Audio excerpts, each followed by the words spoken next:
أهلا بيكم. تعالوا نحكي مع بعض النهاردة قصة بتحصل في الواقع. كلنا بنبقى شايلين هم الرزق ومش عارفين، وبنبقى متضايقين وشايلين هم الرزق، بكرة فيه ايه وبعده فيه ايه. النهاردة هنحكي قصة بسيطة لشاب عاش برضك نفس المواقف اللي احنا بنعيشها. بس قبل ما نبدأ الفيديو أدعوكم بالاشتراك في القناة والضغط على زر اللايك، واكتب لي كده كومنت تحت كده قول لي ايه رأيك في القصة. ويلا بينا نبدأ الفيديو. كان في شاب اسمه عبد الله. عبد الله كان معروف بين الناس بالأمانة وحسن الخلق، لكن ما كانش غني، بالعكس كان رزقه محدود جدا.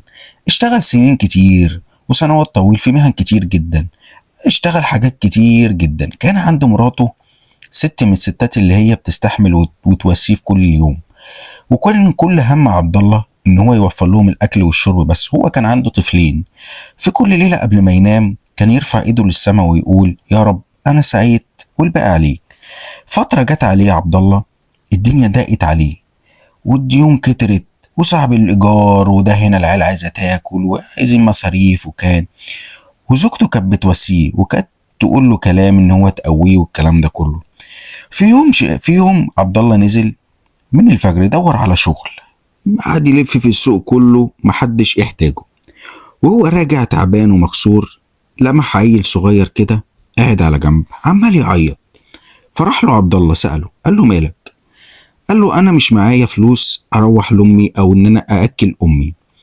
فعبد الله وقف هنا محتار، طب هعمل ايه؟ عبد الله حط ايده في جيبه بيبص، ملقاش الا اخر فلوس في جيبه.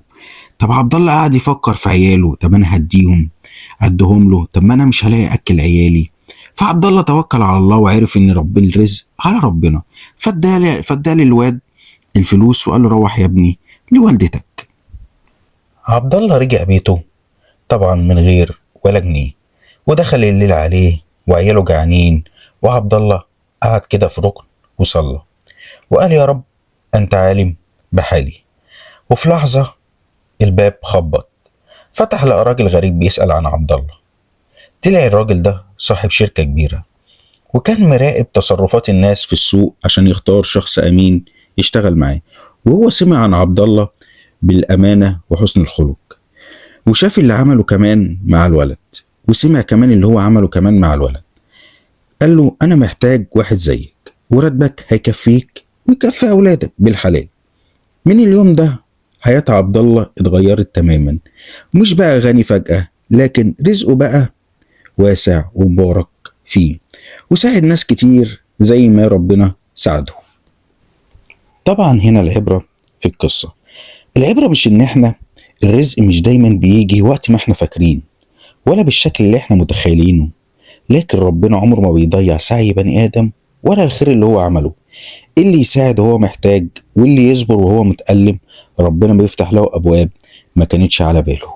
أتمنى يا رب تكون القصة عجبتكم، وما تنسونوش بلايك وشير. والسلام عليكم ورحمة الله وبركاته.